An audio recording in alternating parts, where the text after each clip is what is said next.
And thank you, Baker. I am excited to be joined by Dan Rooney, who is the Director of Business Development with the Steelers, working on development and strategy. And Dan, an exciting time right now with the season getting closer, second day of minicamp, and you guys just had the recent news with the Aaron Rodgers deal, that 1 year, $13.65 million deal.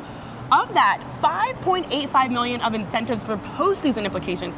How important do you think the timing is to have an addition like Aaron Rodgers to get you guys back to that legacy of winning championships and postseason games? Yeah, the importance of the quarterback position is well documented, and getting a guy like Aaron Rodgers, one of the greatest quarterbacks in NFL history, on the field here in Pittsburgh, just really exciting for our organization and for our fan base. So we're pumped up. And I love that while we've been here, we've had a chance to learn more about the Steel Curtain, the history of Pittsburgh football, the 6 Super Bowl titles, top across the history of the NFL with the Patriots of that.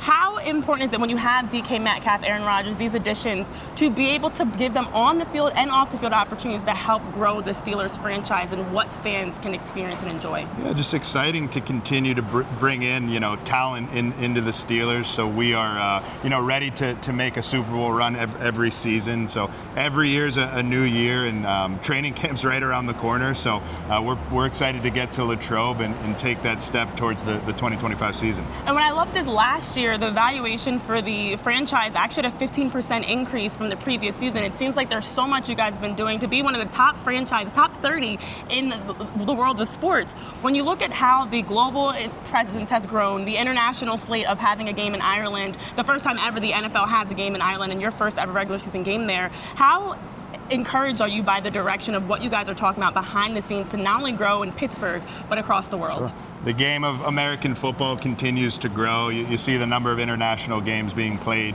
each season now, and the Steelers nation is truly global. It's not just here stateside. It's from Ireland to Mexico to Germany.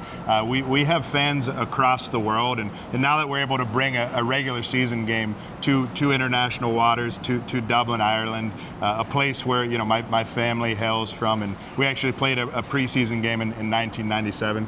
Full circle moment for our franchise.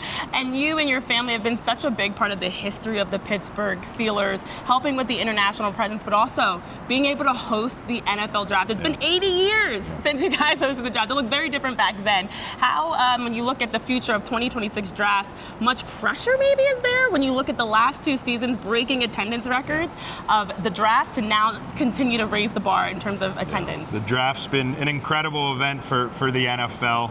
The number of people that show up that'll be here right outside of this stadium in 2026. And, we're just excited to celebrate the football history that sits here in Western Pennsylvania. Not just with the Steelers, but all of the great players that have come out of Western PA. Over 20 Hall of Famers, were born and raised in Pittsburgh and in Western Pennsylvania. So we like to say football is Pittsburgh and Pittsburgh is football, and we're excited to celebrate that. Yeah, the last 2 drafts, the number 1 and number 2 in attendance records for the NFL history, and I have a feeling that Pittsburgh is going to be really doing a lot to break that record. So exciting times for you guys in terms of the schedule, the draft coming up, but also, of course, on the field with all the great things. So Dan, thank you so much for taking time to join us here. And Baker, we're going to send it back to you and see now what's bubbling over at the FOS water cooler.